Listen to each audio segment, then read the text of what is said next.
Cântarea Nimic nu-i prea greu pentru el s-a compus în anul 2013. A fost o situație între noi de oarecare ceartă și a spus eu plec, acum ies pe ușă. Las copilul cu tine, nu-i nimica, eu plec și mă duc. Am divorțat, nu să rămân eu fără slujire, să nu pot cânta, nu se poate. Eu am plecat într-un turneu cu grupul Speranța. Eu în momentul ăla am simțit, eu de Dumnezeu nu mă las, eu de Dumnezeu nu mă las. Deci orice a fi, eu de Dumnezeu nu mă las. Dar el în perioada când eu am plecat, s-a depărtat complet de Dumnezeu. Doamne, dar am fost tânără, 13 ani de căsătorie, 14 facem acum, în 23 mai. Parcă s-au pierdut, se vede pe corp, se vede pe suferință, se vede pe tot. Urăsc falsitatea din toate punctele de vedere. Dar am ajuns să fiu falsă.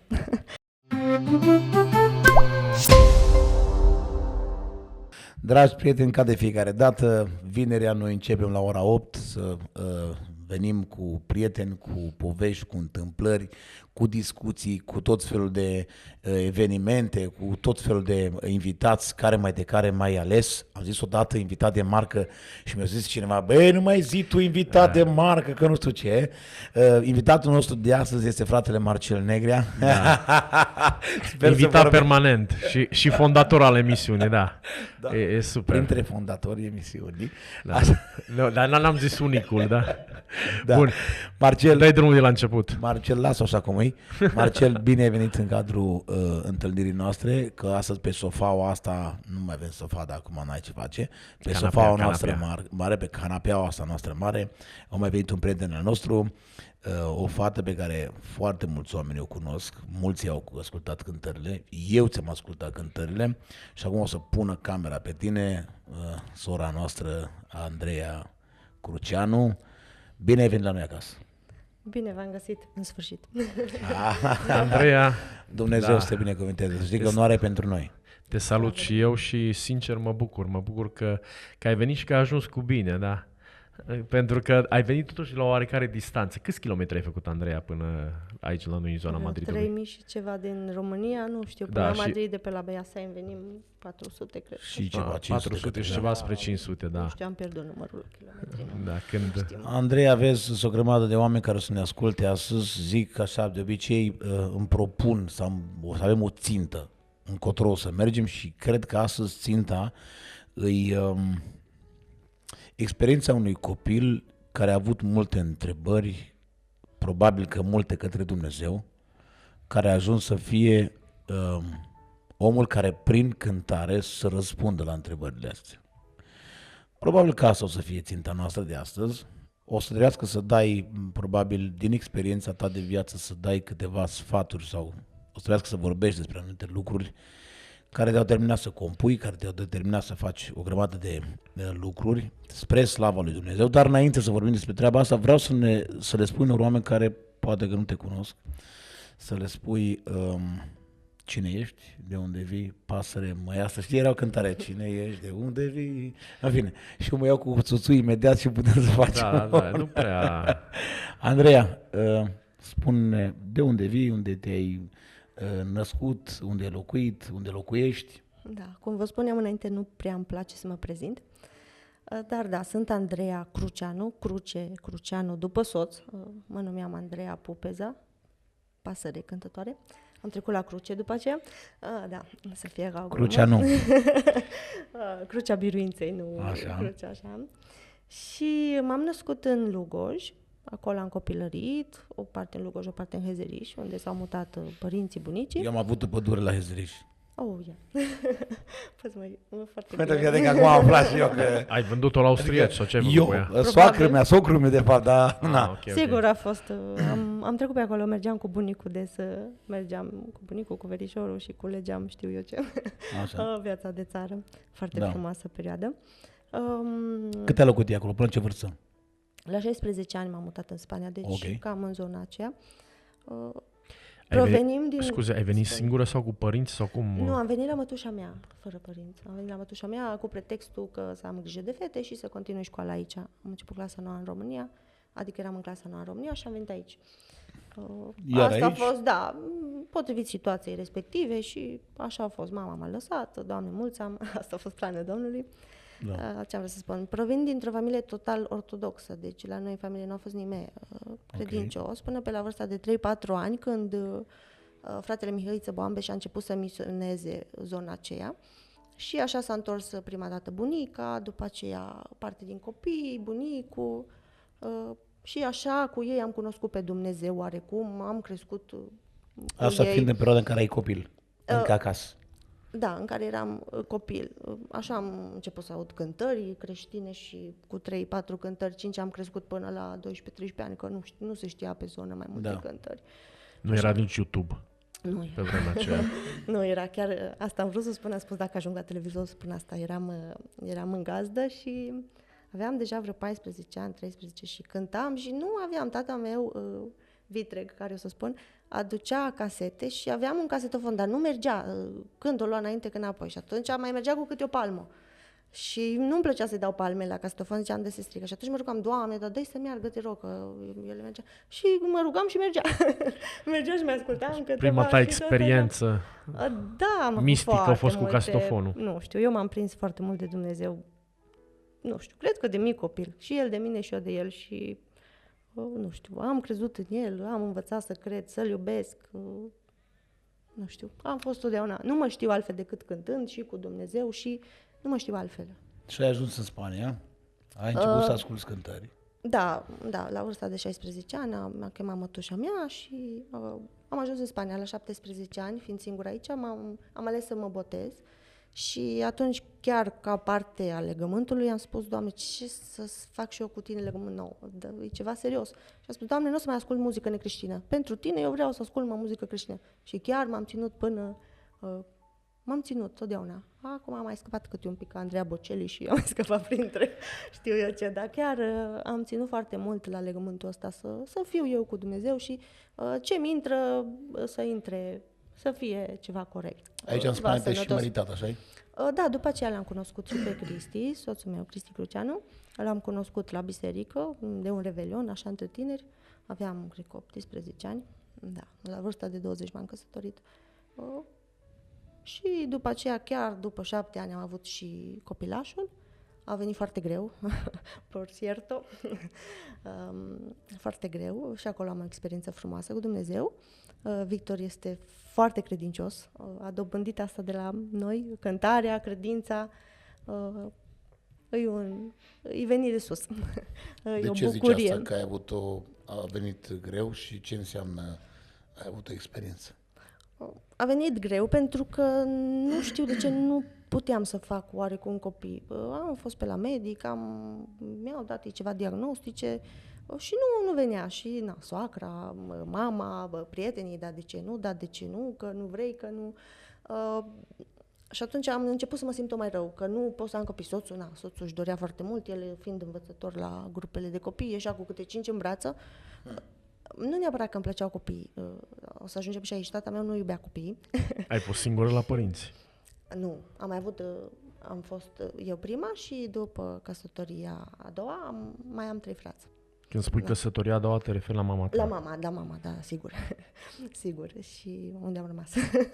Ai rămas la faza că copilul vostru a venit prin anumite imposibilități ale tale, să zicem, și părinții tăi ziceau, întrebau. Da. Și atunci, Doamne, dar de ce nu pot? Dar nu vine, nu facem nimic în contra ca să ajungem și aici. Să nu... Deci ce se întâmplă? Și mi-am adus aminte, Dumnezeu mi-a adus aminte, că eu pe la vârsta de 11 ani, era vară, și am spus, mamă, eu nu o să am niciodată copii, mie nu-mi trebuie copii. Și a spus, nu, că o să te căsătorești și o să ai copii. Eu am perceput oarecum viața asta că e grea, cu copii, sau că nu le poți da ce au ei nevoie și mai bine să nu-i ai.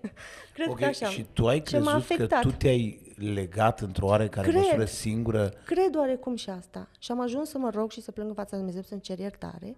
Și după aceea mi-a recomandat cineva să țin și post. Și am ținut un post de 3 zile. Dar nu neapărat pentru asta, pur și simplu doar să ies din situația respectivă, că deja era foarte apăsătoare peste mine. Da, presiunea care o făceau ceilalți în special. Da, că realmente nu știam cum să am un copil. Aveai presiune și asupra proprii învinovățiri? Da. Și soțul, și cei dragi, și toți întrebat de ce nu faceți, știți cum... Da, cum se întâmplă de obicei. Sunt obicei. surorile prin biserică, că ajung și până și în pat. Explică la soră cum... De cele mai multe ori cu bune intenții o fac. Uai, Andreea, dar voi de ce n-aveți copii, știi? Și tu vrei și nu poți. Și Aveam există... ceva într-o oarecare endometriosis sau ceva, dar Într-o oarecare măsură vii bine cu toată povestea asta, pentru că există un mit oarecare cel puțin în bisericile penticostale, și să mă ierte frații că zic asta, în cercul fraților neșcolarizați, că domnule, nu se poate să te culci în pat cu nevasta și să n-ai copii. și cum, da. Se poate. Mai ales în Ești un zonele caz. astea de Europa, cred că se poate, e foarte, nu știu, e poluată, e ce, nu știu. Ok, și din băgam momentul eu în de care vină. te-ai rugat lui Dumnezeu și ai postit, ce s-a întâmplat? Înainte de asta, am uitat să spun, făceam ca niște hemoragii și niște dureri foarte mari. De asta eu și zis endometriosis, dar nu erau nici ei foarte siguri, se vedeau niște pete pe acolo. Și a spus, dacă rămâi însărcinată, se pune pe copil pata aceea de endometrioză, cred că zice în românește. Și ținând postul, de atunci n-am mai avut niciodată. Deci nu, după post, chiar după o lună sau două am rămas însărcinată. Și chiar mi-am dat seama după un timp, eu n-am mai avut crizele alea, nu le-am mai avut, n-am mai avut hemoragie, n-am mai avut nimica. Și acolo Dumnezeu foarte mult nu știu, m-a ajutat să cresc oarecum și să cred în el. Da, se poate, se poate. Aș reveni puțin la copilăria ta. Ai spus un lucru interesant peste care noi am trecut puțin așa cam repede, că mama ta a fost recăsătorită. Deci, practic, vin într-o familie disfuncțională, să o numim așa, părinți divorțați. Foarte disfuncțional. Da. Nu, e o glumă. Da, nu mi-am dat seama. Nu mi-am dat seama ce viață am sau ce familie sau cât e de greu, până pe la 20 de ani când mi-am dat seama că eu sunt cam afectată de toată perioada din spate. Măi, de ce mi se întâmplă aia, de ce sunt așa, de ce reacționez așa? Și mi-am dat atunci seama că, de fapt, lucrurile poate sunt mai grave decât le știam eu Întotdeauna sau le există vedeam. ceva, da. Da. La ce vârstă? Ce vârstă aveai tu când părinții tăi s-au despărțit?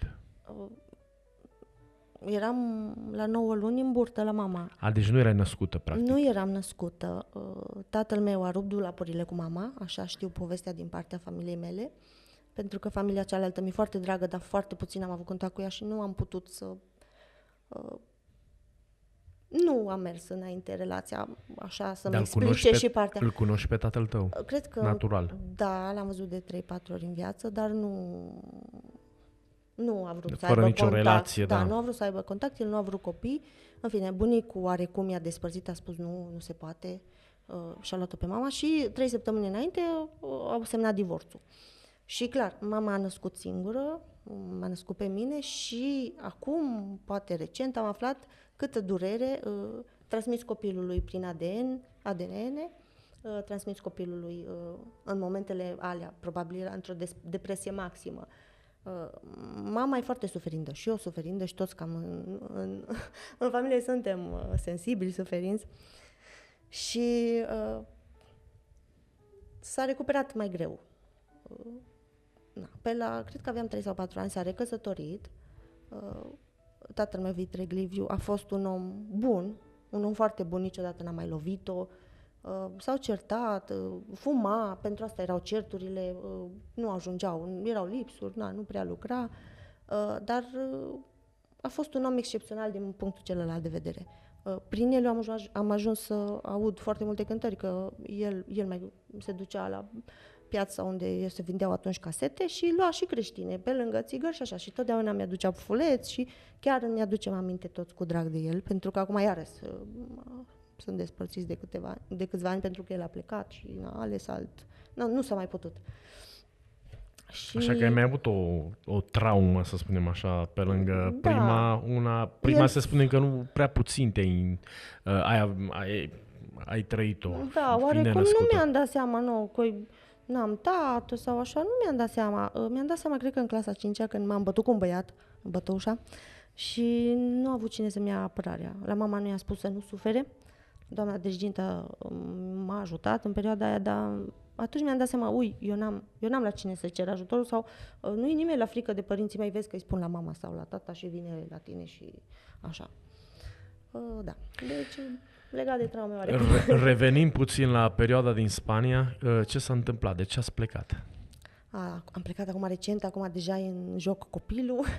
A fost și familia, dar pentru copil am spus să înceapă școala în România, școala din clasa 1, că deja urma să înceapă aici clasa 1. Și mi-a speriat puțin, nu m-am văzut stând cu el aici pentru toată viața, dar partea asta cu gay, cu ce se predă în școli, au venit la noi acasă, mama, tu ești tata și tata e mama și tot felul de lucruri din astea ciudate. Părinte 1, părinte da, 2. Și la 3 ani sau 4, că ea care 6 și suntem în România. Și atunci a spus, nu. O să crească acolo mai greu, ca noi, dar să fie bine. Și a dat Dumnezeu că chiar are o doamnă foarte în vârstă și vorbește cu ei din Biblie, le povestește. Deci chiar, La școală, nu? Da, e în clasa 0, în clasa pregătitoare și chiar suntem foarte, foarte bucuroși din privința lui că e bine. S-a integrat super bine. Și partea asta, pentru el am plecat oarecum cel mai mult, dar eu ultimii ani n-am mai putut să stau aici în Spania, chiar am vrut să mă întorc acasă. Deși când am venit la 16 ani am spus, eu mă căsătoresc cu un spaniol, eu mă mai întorc veci în România, nu la țară, nu mai vreau să văd țară, ceapă, nimic. Dar nu te gândești că s-ar putea ca de ceea ce fugi să nu scapi? Păi da, nu, că după aia ne-am dorit ultimii 2 sau 3 ani, am luptat să ne întoarcem acasă foarte mult și am spus, vreau la țară, chiar m-am înregistrat un interviu și că am spus vreau la țară, să am animale, să am... Și așa a dat Dumnezeu că acum chiar suntem în mijlocul pădurii. Ai spus că ți-a dat seama la un moment dat când te-ai bătut cu băiatul. Da. Și mă gândesc că nu era doar momentul ăla, ci au fost apoi multe alte momente când pur și simplu simțeai lipsa tatălui tău adevărat și simțeai nevoia de un tată care să fie lângă tine. Cât de tare crezi că te-a afectat asta apoi în relațiile tale cu părinții odată și apoi în relațiile cu alți oameni? Neavând protecția asta și brațele, mai ales brațele, am căutat în soțul meu. În soțul meu și în socru, așa, să am un tati, să-i spun eu la cineva tati sau tată, dar nu s-a putut. Oarecum, suntem foarte bine așa acum, dar a fost greu, a fost foarte greu. Ce înseamnă suntem foarte bine acum? A fost foarte greu la început, pentru că e diferența între a fi acceptată și a fi dorită. Și eu totdeauna parcă trebuie să demonstrez să fiu acceptată, să mă iubiți așa cum sunt, cu familia care o am, cu felul cum sunt. Bun, dar tu te-ai gândit vreodată că s-ar putea să fie interpretarea ta, doar că nu ești dorită? Da, cam de obicei am dat vina pe mine. În toate lucrurile și asta după aia am aflat, psihic, copiii care cresc fără părinți dau vina pe ei. Și am luptat totdeauna ca copilul meu să aibă o familie și să nu ajungă cum am crescut eu, să simtă și să treacă prin lucrurile astea. Pentru că au fost momente, oamenii nu vorbesc de lucrurile astea, dar eu mă gândesc totuși că se întâmplă în foarte multe familii. Sunt momente când ajungi la momentul spui, nu mai, gata, până aici. Și totdeauna am luptat pentru copil. M-am legat și de lucrul ăsta. Până să ajunge la treabă cu familia. Da. Te du așa departe. Da, nu, că eu am povești așa cu sabia. Trebuie să mergem pe rând, cum zicea. Eu vreau să vorbim chiar dacă e târziu despre momentele tale când erai singur acasă și vedeai că alții povesteau cu tati, cu mami, că am făcut. Altul venea cu tata, nu știu, povestile astea cu îmbrăcați în Moș Crăciuni și așa mai departe și tot felul de vacanțe și excursii și nu știu cum te-au afectat pe tine treburile astea când erai copilă, pe tine personal, să zici, băi, dar, Doamne, sau să-L întrebi pe Dumnezeu, de ce la mine acasă ai îngăduit treaba asta? Nu, și asta mă mir și eu, pentru că nu, adică am luat viața ca atare, măi, n-am tatăl, nu am atâtea, mama îmi cumpăra că îmi putea la începutul anului o pereche de... Știam că suntem sărăcuți, știam că încercam, cum am spus, prin glume sau prin la școală să... mi-a spus odată o colegă m-a durut și până mare m-a durut, că vin cu aceeași bluză. Aia îmi plăcea și aia o aveam și aia era situația. Adică... Relația ta cu părinții tăi, cu părintele Vitreg, era o relație bună? Da, dar rece, adică mama nu l-a lăsat nici să ne certe, adică mai ales pe mine, să nu mă certe sau nu. Și atunci nu a fost o relație, nu mi-aduc aminte să ne fim îmbrățișați sau să ne pupe. Știu că câteodată pe frunte și bunicul tot așa, așa au crescut ei și așa au înțeles ei, nu ca acum numai brațe, copii și tot ce vor. Și nu cred că m-a afectat, doar mi-am dat seama acum mare că am luat în familie. Că am luat în familie lucrurile astea. Care? Lipsurile astea.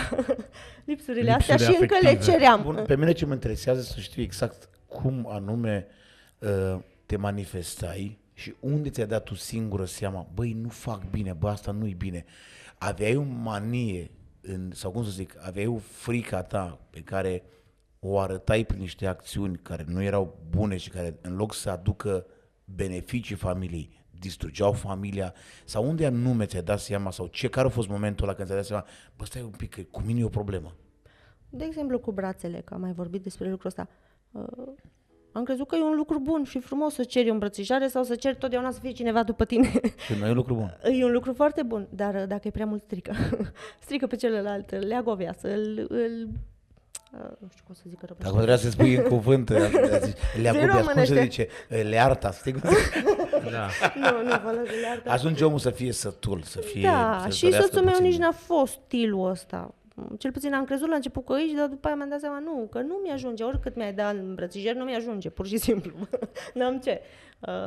Protecția asta cred că cel mai mult m-a afectat, că n-am avut protecția asta. Din partea tatălui.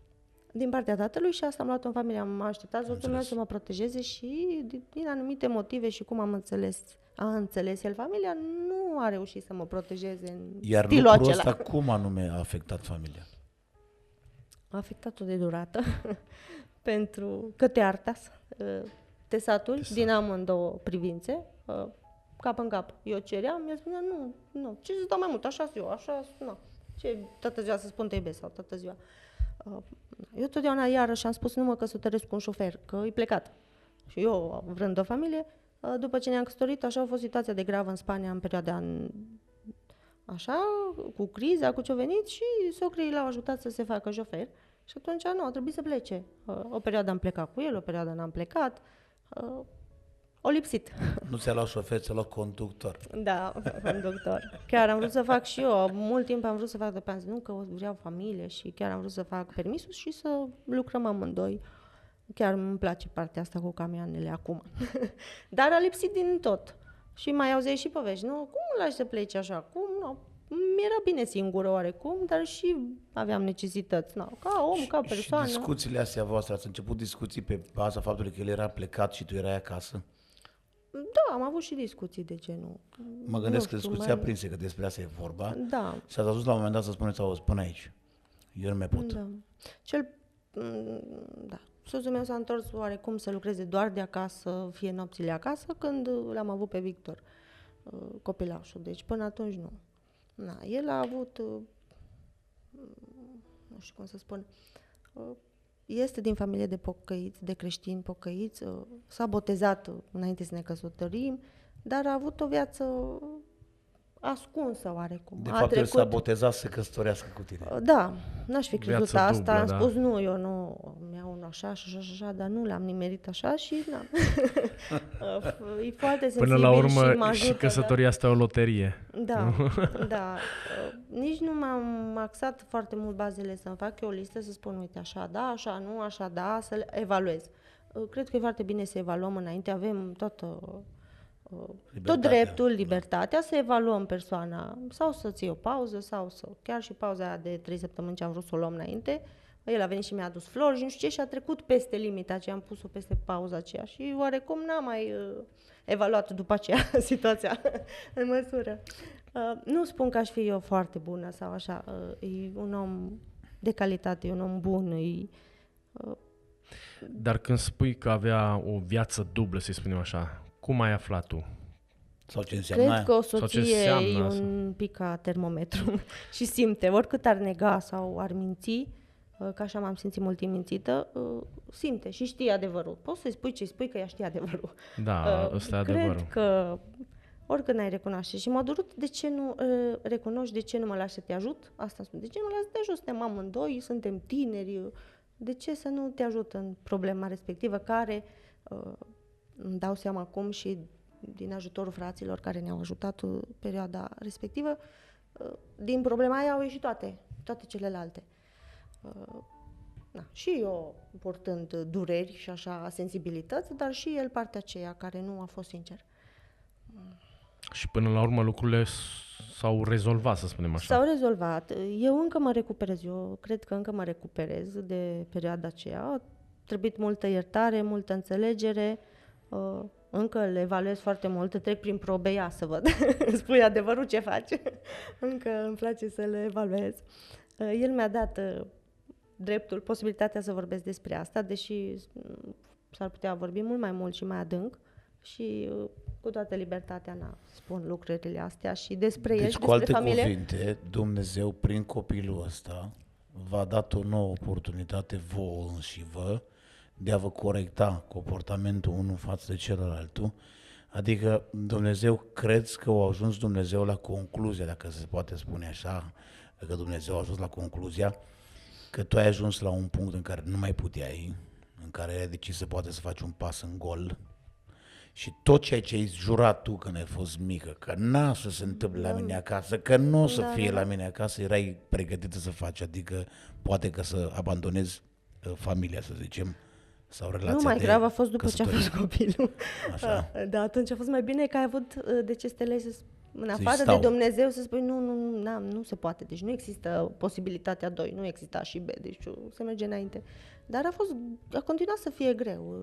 Dar, fiind atunci mai tânără și așa, parcă iubeai mai mult, parcă erai mai așa, după aia vine copilul, te axezi foarte mult și pe copil, ca mamă, ca părinte. Și îți neglijezi partenerul, iar Se poate, da, și asta, că îl neglijezi, deși poate din ambele părți, că și pe tata îl iubește mult și foarte așa, dar cred că încă mă recuperez. Când ai început tu să cânti, hai să zicem altcumva, când ai început tu să compui cântări și să spui cântările pe YouTube și așa mai departe?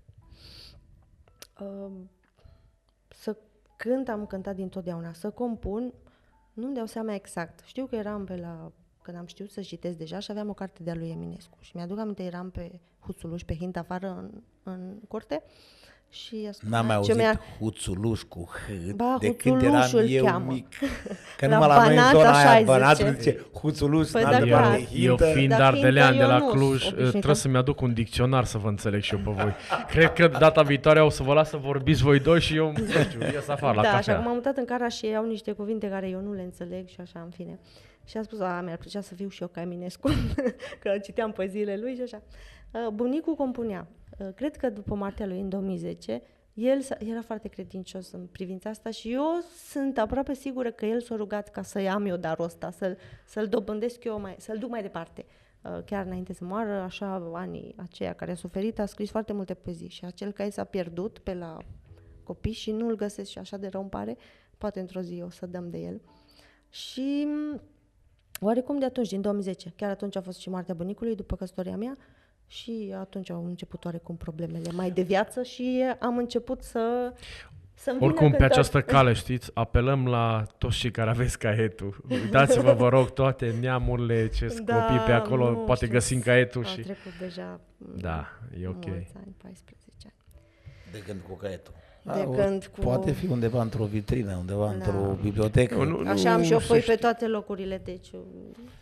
Tu crezi că perioada asta dificilă a vieții voastre, să zicem, perioada de neînțelegere, când simțeai probabil că ești neînțeleasă, că ești neiubită, că ești neacceptată, că ești așa, mai ales că femeile și în perioada sarcinilor și în perioada de după naștere sunt foarte sensibile, nu știu cum și așa mai departe. Crezi că în perioada asta, tu în perioada asta ai compus cântări? Da, cântarea Nimic nu-i prea greu pentru el s-a compus în anul 2013. Eu am plecat într-un turneu cu grupul Speranța, soțul m-a ajutat, m-a trimis, dar el în perioada când eu am plecat s-a depărtat complet de Dumnezeu oarecum. Am avut o nuntă la un familiar în România, a venit și el și a spus, haide cu mine cu grupul Speranța. Vorbisem și cu fratele Gabi și nu. Și când am gătat turneul, o zi înainte a venit după mine la Timișoara și mi-am dat seama de fapt cum e situația. N-a făcut cine știe ce, dar a plecat în lume și pe mine atâta de mult m-a durut, a spus cum se poate, nu există, adică cum să-ți mai dorești să mai mergi acolo, la un bar, la un joc cu prietenii, cu muzică, cu discotecă sau prostii ce le făceai înainte, nu se poate, nu. Și m-a afectat foarte mult, aveam 23 de ani atunci. Și ne-am întors înapoi în Spania, chiar credeam că nu o să mai vină, am crezut că m-a părăsit, că el m-a trimis la mama și să rămână singur. Și a fost foarte dureroasă, m-a afectat foarte mult perioada aceea.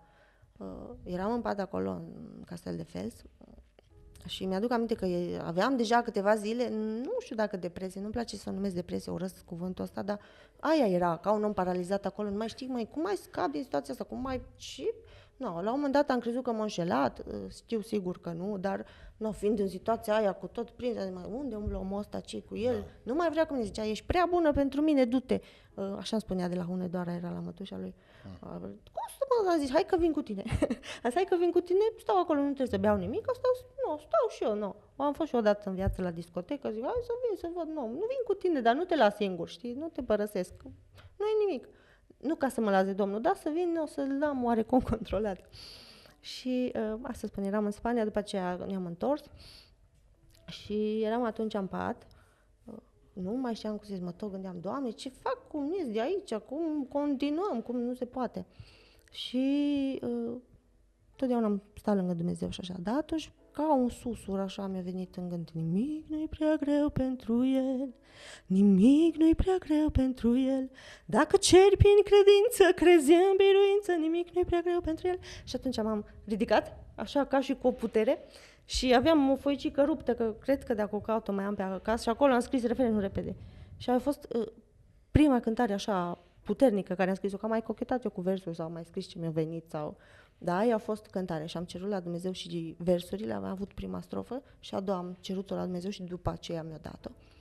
Și aia m-a ajutat, dar stai un pic, dar cum adică? Nimic nu-i prea greu pentru Dumnezeu, hai că mergem înainte ceva. Și așa a făcut Dumnezeu, nu mi-aduc aminte exact cum și cum, ne-a scos cum și ce ne-a scos de acolo, dar am depășit momentele alea, că era grav așa, între noi situația, nu. Probabil cum n-am iertat sau nu mi se părea ciudat sau... N-am avut puterea, cred că eram copil la 23 de ani. Nu că acum aș fi foarte în vârstă, nu-mi place să spun ce vârstă am, dar... Apropo, cât ani ai? 30 și... Da. Doar câțiva. Deci, până la urmă, și suferința a fost bună, măcar cel puțin din punct de vedere artistic. Știi că scrie Biblia că omul se naște să sufere după cum scânteia se naște ca să zboare. Numai că scânteia zboară o clipă, omul suferă o viață, nu e același lucru. Așa, dar totuși, pe plan, să spunem așa, al creației artistice... Suferința aduce credința, asta spun eu. Suferința te face să crezi, să te prinzi de ultimul fir care te duce la Dumnezeu sau te duce să ieși din... doar prin suferință, adică te face să crezi mult. Cum gestionezi într-o oarecare măsură, să zicem așa, popularitatea sau vedetismul? Mergi în anumite locuri, domnule, ai fost cu Speranța, ai fost nu știu unde, oamenii vin, sora Andreea, domnul Smuntescu, mă bucur să vă cunosc, wow. Cum gestionai toată treaba asta, spre exemplu, când erai într-o perioadă în care tu cântai cu ei și în timp ce oamenii spuneau despre tine, ce mă bucur să vă cunosc, sunteți așa, nu știu ce, tu în spatele tău... Nu, în 2013 nu mă știa nimeni, adică eu eram nimeni, adică nu, abia în 2015 am scos primul album cu piese, pentru că din 2013 am început să scriu profund. Am înțeles. Și atunci... În 2015 încă aveați probleme. Da, mari. Adică... Despre momentul ăsta, am confundat eu anul. Au fost perioade. Pe o parte prezentai o imagine și când te întorceai acasă, te întorceai la o realitate care nu-ți plăcea, care nu voiai, veneai încărcată cu niște sentimente extraordinar de pozitive și te întâlneai cu situația asta. Care era șocul ăsta? Cum ai gestionat șocul ăsta aici totul roz și aici totul negru? Urăsc falsitatea din toate punctele de vedere. Dar am ajuns să fiu falsă. Tocmai din motivul ăsta, pentru că trebuie să ascund. Oamenii au văzut acolo pe deal o fată, o femeie, totdeauna zicea, ce puternică ești, așa, cânți cu putere și ce versuri, și se așteptau la eveniment să vadă un om puternic. Ori eu eram cum eram. Cum ești? Bine? Urăsc întrebarea asta. Trebuie să spui totdeauna că ești bine și nu ești bine. Dar de ce zici tu că ești falsă, dacă acum facem consiliere? Da. De ce zici tu că ești falsă? Pentru că ți ascundeai soțul, ascundeam niște consecințe. Care era la urmă urmei motivul rugăciunilor tale. Da, adică ca să fiu real, trebuie să spun ce am în casă? Nu trebuie să spui, dar se vede. Ca să nu mă acuze oamenii, trebuie să le spun tuturor, știi, bărbatul meu aseară a venit la mine, ne spăla pe dinți. Trebuie să le spun oamenilor treaba asta. Să știi că chestiunile de familie sunt de familie și nu întotdeauna faptul că ascund anumite dureri din sânul familiei nu înseamnă neapărat că... Asta nu zic pentru tine, ci o zic mai degrabă pentru cei care ne ascultă, pentru că toți avem câte o rugăciune neîmplinită înaintea lui Dumnezeu încă. Și când împlinește Dumnezeu rugăciune, vezi că mai ai încă una neîmplinită, că îți mai lasă Dumnezeu câte un moment în viață ca să ai de ce să te legi de Dumnezeu și să... Măcar că bine ar fi să ne legăm de Dumnezeu numai de dragoste, pentru că îl iubim și așa mai departe. Dar întotdeauna mai avem ceva care mai tragem, Doamne, mai și asta, Doamne, mai și asta, mai și asta. Și întotdeauna ne lasă Dumnezeu motivații noi pentru ca să ne rugăm. Suferința ne leagă de Dumnezeu, așa cum spuneai. Dar nu aș vrea să te mai consideri niciodată că ai fost o falsă. Și eu cred că ai fost o luptătoare.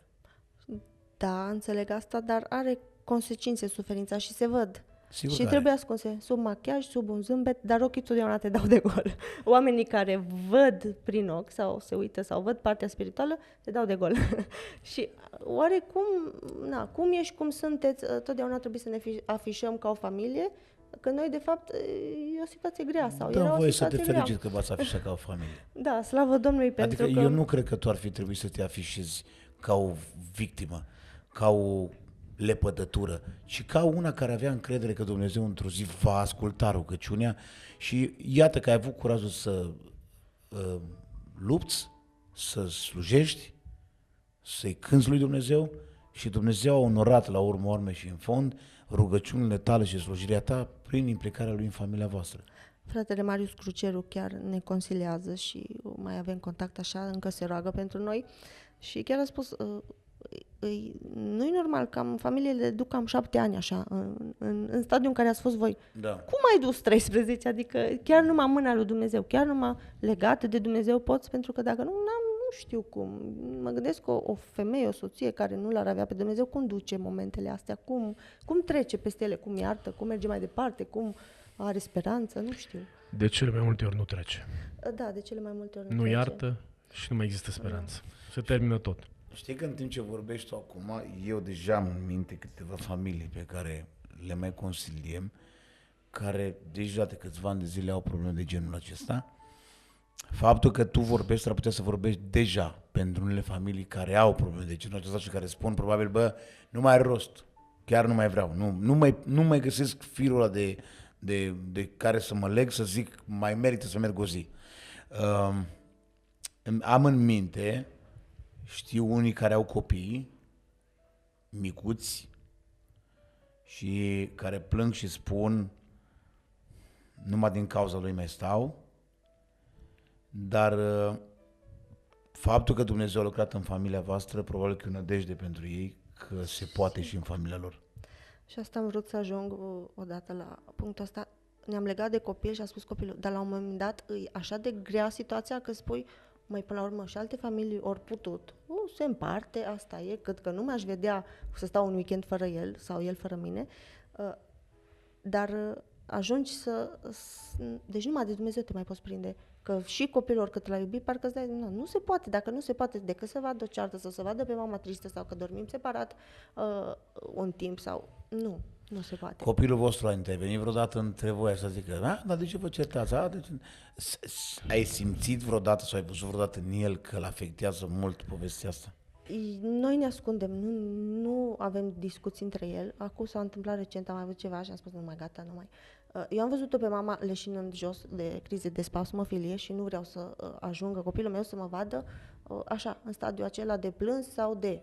Și atunci mai bine mă duc sau ies sau mă plimb sau ce-o fi. Și soțul meu, cât că nu-mi plăcea înainte că o lua și pleca din casă, mă derană. Stai aici să rezolvăm problema, atunci să o rezolvăm și gata, nu mai vii peste o oră, iar o luăm de la capăt. Da, și acum am înțeles că și femeile răspund în fața problemelor. Nu că acum sunt și eu tot așa, gata, lasă numai. Dar nu vede, nu. Zice că îi afectează foarte mult dacă ar vedea lucrul ăsta și de-aia îmi doresc pentru el să nu. Cum ești acum cu viața de slujire, ca să trecem în partea cealaltă, cum ești acum cu viața de slujire? Acum că te-ai mutat în România, simți că ți s-a deschis din nou câmpul evanghelic, ai început din nou activitatea, să zicem, intens? În Spania mi-a fost mai ușor că nu călătoream, nu m-am dedicat slujirii, soțul a fost șofer, eu acasă cu copilul, nu nu m-am dedicat, ținând cont și de situația familiară, nu e corect să mă duc să slujesc când noi nu suntem bine. Sau dacă cel al meu nu-i, totdeauna am spus, dacă eu nu reușesc pe soțul meu să-l aduc la mântuire, cu adevărat sau așa, nu mă pot duce să le cânt celorlalți sau să-i aduc pe ei la mântuire, totdeauna m-am lipit de lucrul acesta. Dumnezeu a făcut posibil acum să fim în România și chiar, nu știu cum să spun, să nu fie ca o ladă, dar mă cunosc toți oamenii. Deci nu mai putem face nimic, că toți ne știu pe unde mergem, pe la Lidl, pe unde mergem, pace, ceau. Eu nu știu, că nu rețin, dar ei ne știu și atunci trebuie să fim foarte responsabili de darul ăsta, de așa. Și chiar suntem foarte chemați. Ce bine că măcar de ochii lumii, știi?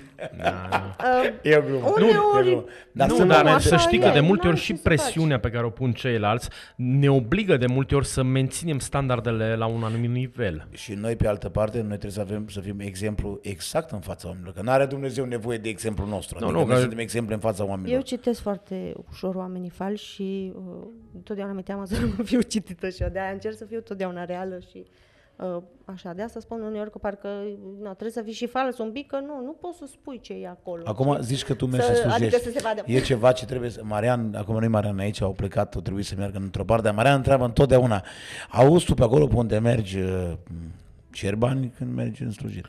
Acum o să vorbim și de aia. Stai că am ajuns în România.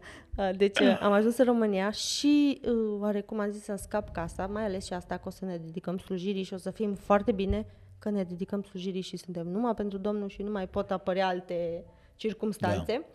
Da. Deși situația a făcut până la urmă soțul meu să trebuiască să lucreze și aici în România, să nu mai lucreze un an pe camion sau așa, dar a trebuit să lucreze și nu mai știu ce am vrut să spun. Nu, cu banii, îmi spun eu. Nu. Stai până la bani, am mers în România, soțul lucrează. Da. Și am simțit, asta am vrut să spun, aproape avem un an în România și eu nu mi-am desfăcut bagajele.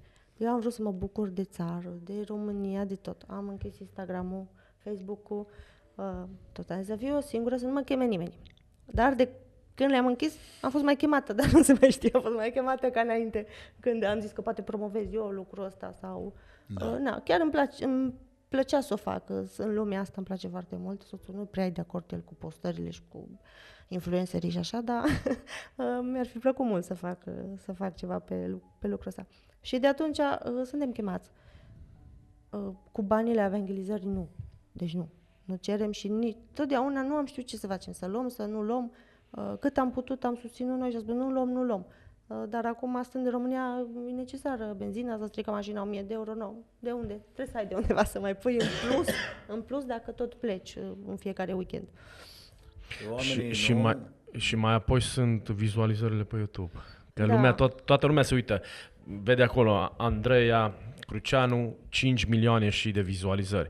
Și primul lucru la care le trece oamenilor pe minte, wow, îți dai seama câți bani a făcut fata asta? Am făcut mulți, mi se par foarte mulți, foarte mulți. La început mi-a fost greu că au trebuit să iau din casă, fiecare CD a costat cam 3.000 de euro să scoți un CD cu 10 cântări, muzică, versuri și mai un videoclip 2. Acum cred că costă mai mult. Da, asta poți să mai spui încă o dată și tare, că unii 3.000 de euro. Da, și de ce cauză? Unii cred că totul e gratis și... Da, și m-am legat, mi se părea, parcă vroiam o recompensă. Dumnezeu nu se lasă dator. Chiar am văzut, nu se lasă dator. Am scos în 2015 un album, în 2017 al doilea. 3.000-6.000 de euro, să zicem. Cântarea Nimic nu-i prea greu pentru el, că am toată libertatea să o spun, deși nu-i la toți la fel, că se monetizează diferit, depinde de țară, cred că am vorbit înainte. Cântarea Nimic nu-i prea greu, în momentul de față și nemonetizată de la început, cred că de la 2 milioane mi-am făcut pagina de monetizare, cred că 5.100 de euro a scos. În primele luni tot îmi intra 300 de euro, 300 și așa, după aceea a scăzut. Că n-am mai postat, n-am mai ocupat și... Deci dar n-am făcut nu sume, cum cred unii, mii și milioane. Pentru că unii au impresia că de pe YouTube, de fapt, hai să spun o chestie. De multe ori în mesajele ce ne trimit comentariile acolo pe YouTube, mai scrie câte unul, las că vă știu că trăiți din asta. Și numai poate în România trăiești, dar în Spania sigur nu. Ce o să faci acum când o să afle toată lumea poveste toată viața? Nu știu. Și oamenii probabil vor zice, wow, Asta venea Cel mai la- greu mi-e de familie, că ei chiar am ascuns atât de bine tot și nu să știu ce în casa mea niciodată. Acum recent am vorbit cu mama că și are cancer și o stat la mine și i-am povestit și nu i-a venit să creadă. Cum ai ascuns atâta timp de mine lucrurile astea? Ea știa că sunt tristă sau cum mai așa, dar am ascuns în totalitate lucrurile astea. Ai făcut foarte bine că ai ascuns perioada dificilă a vieții voastre, pentru că nu credem neapărat că oamenii trebuie să se plângă pe Facebook de ce au în familie. Mai am văzut, mi-aduc aminte, mai vedeam câteodată în anumite postări, la anumite predici, spre exemplu, mai ales la predicile familii, dacă te uiți pe Facebook, spre exemplu, te uiți la comentarii, te crucești, că tu ești cruceanu, te crucești ce mesaje, ce comentarii lasă anumite soții a unor soți despre soții lor. Soțul meu, ce mă, că vine ăla și își lasă și își face și mai departe. Neștiund ele, săracile, și ei săraci care scriu împotriva, apoi vin bărbații și scriu femeilor. Stați, că voi vorbiți, că voi... Și de fapt ei, fără să-și dea seama, un al treilea care citește doar comentariile, el nu vede altceva decât descrierea situațiilor din familiile lor. Da. Și oamenii ăștia care citesc comentariile spun, bă, omule, mi-e milă de tine, adică îmi dau seama ce trăiești în fiecare zi. Ascunderea relației deficitare până când Dumnezeu o soluționează, mi se pare un lucru grozav. Bravo, te felicit, ai avut puterea să lupți A și fost să nu foarte greu. Îți speli vine rufele. să ieși pe stradă să strigi cineva să oprească asta. Să oprească planeta, vreau să cobor. Da, mi-aduc aminte că nu știu, parcă vreau ajutor, dar nici nu-mi place să povestesc ce s-a întâmplat. Ăla au făcut așa, eu am făcut așa, nu, el o să vină cu contra, nu că tu ai făcut așa, de aia sunt... Nu. Acum, viața de slujire o duceți împreună? Da. Cristi o înțeles acum ce înseamnă asta. Responsabilitatea care trebuia să avem și mă ajută foarte mult. Cum s-a întors el înapoi? Că tu ai zis că el a plecat în lume și acum o să se lege una de asta spun întrebarea, că tu o să le legi pe amândouă. Cum s-a întors el înapoi la Dumnezeu? Pentru că nu știu dacă ne-ai zis asta, pentru că ai zis că a plecat la un moment dat în lume. Tu ai zis, bă, dacă trebuie să mă duc până în discotecă, mă duc până în discotecă după el, numai că vreau să nu mă las sigur că mi-e frică că îl pierd. Cum s-a întors el din nou la Dumnezeu? Bine, partea aia a fost doar atunci în România, alea 3 Da, săptămâni. înțeles. Deci partea de după aia nu mai fost. Nu mai fost când ne-am întors în Spania și a continuat viața. Dana, fiind șofer și fiind departe de casă, a avut altfel de probleme. Și s-au iscat altfel de probleme sau păcate, a fost legat Am de un înțeles. păcat. Nu o să vorbim acum, la alte emisiuni mai dăm loc câteva, la câteva emisiuni, podcasturi. Și a fost ajutat, pentru că nu s-a lăsat ajutat de mine, eu cât am încercat să ajut și mi-a spus dacă te duci și ceri cineva ajutorul, se termina. Și atunci eu am înțeles că nu fac de râs și așa. Și a cerut el ajutorul la un moment dat, a cerut ajutorul la un frate și la frați din biserica respectivă și au venit, s-au rugat pentru noi, l-au aconsehat, l-au ajutat și chiar L-au Dumnezeu sfătuit, sfătuit, l-au consiliat și Dumnezeu l-a scăpat și de păcatele care erau legate de lucrul ăla și chiar s-a refăcut. Doar că sunt consecințele acolo oarecum, e mai greu, dar a luat partea asta că eu slujesc și foarte recent am înțeles că sunt aleasă, sunt chemată să fac asta. Eu toată viața m-am învârtit-o în jurul slujirii. Am lăsat nu lucram, am zis la restaurant, eu nu mă duc duminica, eu trebuie să cânt în laudă și închinare, aveam grup, nu. Nu, deci totdeauna am lăsat și n-aveam atunci de lucru, el nu lucra și am lăsat tot în jurul slujirii, că așa a fost chemarea din mine. O venit, nu că am vrut eu și acum îmi dau seama, am mers în țară, o să slujesc și facem tot posibilul să sacrificăm tot. Chiar alea 2 ore când sunt acolo, eu uit că am copil, că am soț, eu sunt acolo pentru slujire, nu uit. Ce așteptări ai de la ce se va întâmpla de acum acolo? Ce așteptări am? Liniștește-te. Ce așteptări am? Te rog să vorbești în momentul ăsta cu inima. Dumnezeu mi-a făcut niște promisiuni și a spus că îmi va da haina puterii a laudei. Că foarte mult timp eu m-am întrebat, Doamne, dar de ce în ultima perioadă? Și mi-a promis câteva lucruri și a spus, zidește-ți altarul. Doamne, ce înseamnă asta? Doamne, ce altarul? Ce pot să fac eu altarul? Am făcut birou, nu știu ce, rugăciunea, toți frații ziceau că rugăciunea, ok, a fost rugăciunea, dar ce fac eu? Ce pot să aduc eu ca jertfă? Decât cântarea și ceea ce scriu. Și atunci m-am rugat și Dumnezeu mi-a dat și versete biblice și răspunsuri și le-am scrise pe un carnețel, care a fost o perioadă de 8 luni. Am început să scriu și l-am numit Altarul. Și am niște promisiuni atât de frumoase, care dacă o să se întâmple, o să facem niște emisiuni, o altă emisiune. Abia așteptăm. Superbă. Nu pot să vorbesc despre ele, dar niște promisiuni. Și atunci nădăjduiesc în el. N-am de ales. Deci n-am de ales decât să știu că perioada asta va trece și chiar mi-a zis prin versetul ăla că Dumnezeu va recupera anii care i-au mâncat lăcustele. Am spus, Doamne, dar am fost tânără, 13 ani de căsătorie, 14 facem acum, în 23 mai. Parcă s-au pierdut, se vede pe corp, se vede pe suferință, se vede pe tot. Nu s-a auzit, am zis mulți înainte. Mulțumim. Da, Dumnezeu mi-a promis că va recupera și anii ăia și că iarba va crește din nou și toate versetele acelea care îți dă speranță. În ce privește slujirea ta, ultimul album l-ai scos în 17. Nu crezi că au trecut cam mulți ani de la ultimul? Sunt 7 ani la mijloc. Da. Suntem în Și de 2024. atunci am mai scos numai vreo 5 cântări, 7, nici nu știu, foarte puțin. Și am sute, cred că sute, nu știu, dar vreo 200 am scrise și cântări și poezii și traduc acum pentru interpreți cântări. Deci, practic, Nu nu s-a ai... putut mai mult. Chiar dacă nu ai ieșit, să spun așa, public cu anumite cântări, muncești, continui să fii în domeniu. Am continuat, Dumnezeu mi-a dat. Au fost perioade când nu mi-a mai dat și m-am preocupat foarte mult sau am simțit eu că nu mai pot să cânt, cum toată viața am cântat, cei cu mine nu mai pot cânta, nu mai îmi vine să cânt când fac mâncare, când spăl vasele, cânt. Dar am scris și ultima perioadă chiar niște cântări care mă gândesc, Doamne, de unde iasă cântările astea? Chiar eu pot să scriu, dar nu știu, că după cum se vede cum vorbesc și așa, nu știu dacă pot lega eu așa cuvinte și așa idei și așa taine. Asta înseamnă că ești inspirată. Da. Da. Ne rugăm ca Dumnezeu să te inspire și pe viitor mai mult și cântări la fel de frumoase ca și cele care le-ai făcut până acum. De ce nu? Așteptăm cât de curând să vedem cu ce ne mai surprinzi. Când o să vii cu albumul celălaltul, pentru că trebuie să te motivăm și noi, că altfel nu se poate, te așteptăm aici să vii să-l prezinți.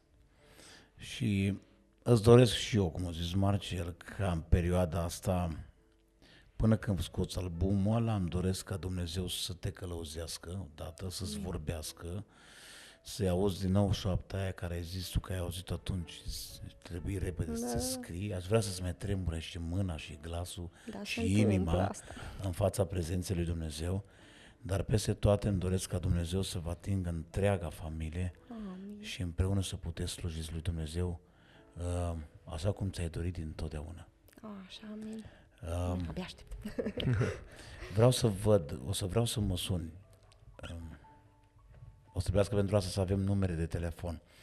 Dar o să trebuiască cumva, scrie-ne fie pe limba noastră, scrie undeva. Mai nou l-am postat și pe internet numărul de telefon. Scrie-ne acolo când Dumnezeu și-a împlinit făgăduințele față de tine, să ne scrii. Bă, gata, luam, să aici. Problema e că am de gând am titluri la 5 cărți deja, vreau să scriu. Deci am și idei numai cărți, vreau să scriu muzică, poezii, ce mai vrei să faci? Avioane? Nu te-ai gândit să faci avioane? Totdeauna mă opresc în faptul că am numai 8 clase în România și zic, nu, mi-a plăcut limba română și aveam note bune, dar îmi lipsește. Îmi lipsește și mă complexează lucrul ăsta, că nu... Poate nu o să pot să scriu sau așa, oamenii se opresc în virgule, în liniuțe, deși le folosesc și le știu folosi dacă sunt atentă. Dacă e nevoie mai mânci câteva, nu acasă le arăți. Le dau la corectat, dar m-am oprit aici, chiar mi-aș dori să... Fratele Marius ne-a dat 2 cărți de reconciliere și a spus, frate Marius, sunt prea slabe pentru mine, mie îmi trebuie ceva. O doză mai puternică de reconciliere. Și atunci am zis, nu, să poate că de-aia chemată, poate și în asta, să pot să scriu despre traumele alea, să pot să scriu deschis și să se ajute, poate un soț, o Dacă ar fi soție. să stea, eu am aici o problemă a mea personal, de obicei tuturor care vin aici le zic că dacă acolo e camera aia ta. Am și uitat de ele. Dacă ar fi cineva, ce bine să stai cu noi, văzut camere. Noi avem o cameră în chirie, dacă vreți să vă mutați în Spania, dar acolo camera aia e camera ta.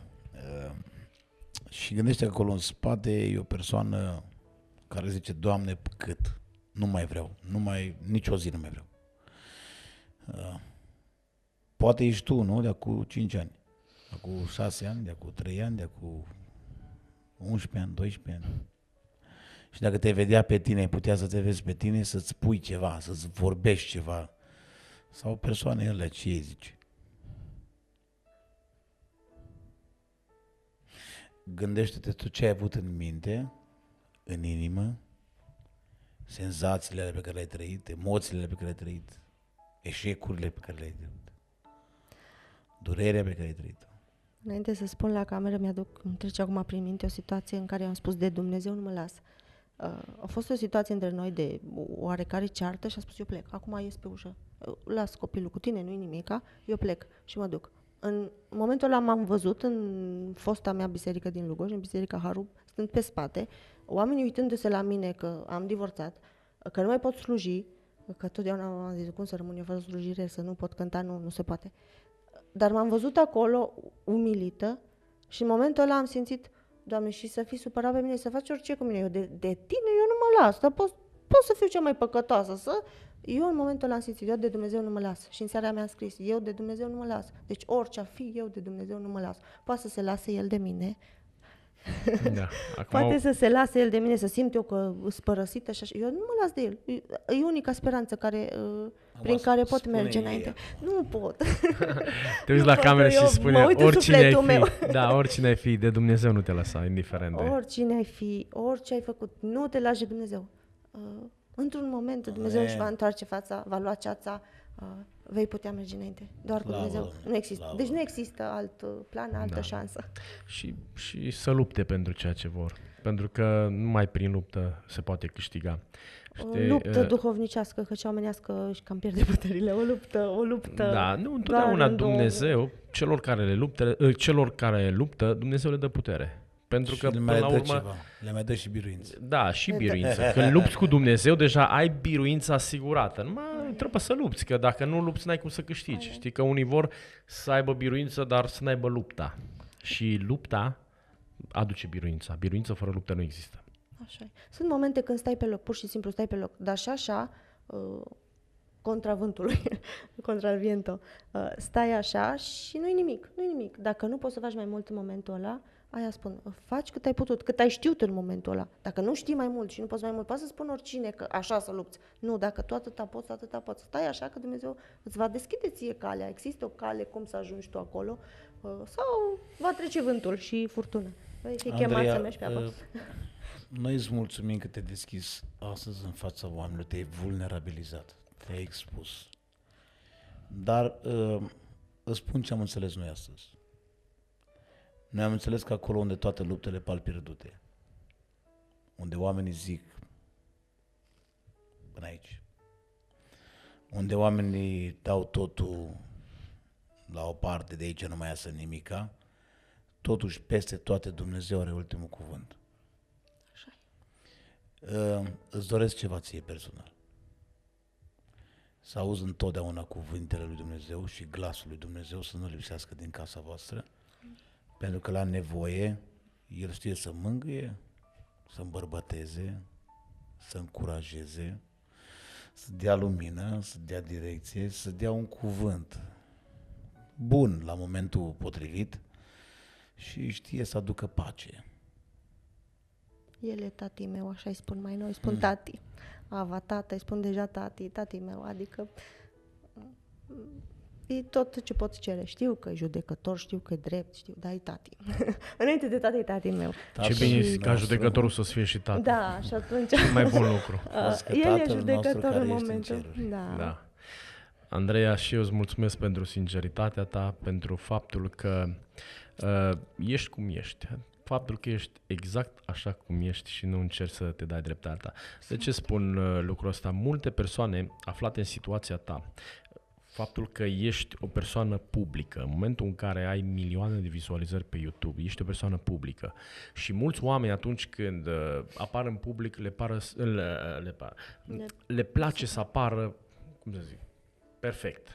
Și tu vii și ne spui că nu sunt toate lucrurile perfecte, că și oamenii care apar acolo pe YouTube au probleme, dar se pot rezolva. Ne bucurăm că povestea ta are un sfârșit Bine, nu sfârșit. Cel puțin aici la noi. Da, Un sfârșit frumos. Sperăm ca să continuați așa. Bine, frumos. Și data viitoare când vii să ne prezinți albumul, nu uita. Deja invitația o ai făcută. Mulțumesc. Și aici la Biserica Amadeus, care e puțin mai jos, la doar 2 km mai jos.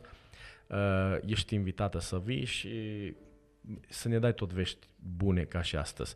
Sper ca povestea ta să încurajeze mulți și chiar să ajute mulți oameni. Pentru că eu cred că întotdeauna atunci când Dumnezeu permite unei persoane să ajungă într-un loc ca să-și aducă mărturia, o face cu un scop anume. Pentru că întotdeauna în spatele ecranelor sunt oameni care trec exact prin acea situație și probabil cei care sunt în jurul lor n-au mai trecut prin situația și nu știu să le dea niciun sfat. Îți mulțumim pentru ceea ce ai făcut, pentru curajul tău și te așteptăm și data viitoare ușa este deschisă pentru tine. Cu drag, sper să se Data viitoare, dată cu un album, să aduci un copil. Încă unul. Încă unul da. pe lângă Victor. Nu s-a mai putut nici după aceea. Dă-i putere, Doamne. Ascultă-mă, totul e posibil celui ce Acum crede. mai dau un secret. Dumnezeu mi-a mai promis 4 și am și numele la ei. Dar mi-a promis atunci când am avut pe Victor, am numele la toți 4. Așteaptă. 2 băieți și 2 fetițe, așa că dacă se va împlini, va rămâne ca mărturie. Vezi că eu am câteva mărturii de genul unde oamenii au zis că nu se poate și știu unde Dumnezeu a lucrat în chip minunat, așa că să nu te surprinde nimica la Dumnezeu. Așa, dar mulțumim încă o dată pentru faptul că ai fost cu noi. Dumnezeu să te binecuvânteze, să vă dea putere în slujire și în viața de familie și în tot ceea ce faceți.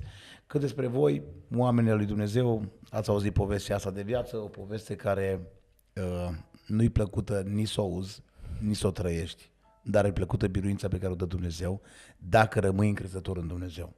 Așadar, până data viitoare, țineți minte, nu lăsați problemele să vă doboare, rămâneți în picioare.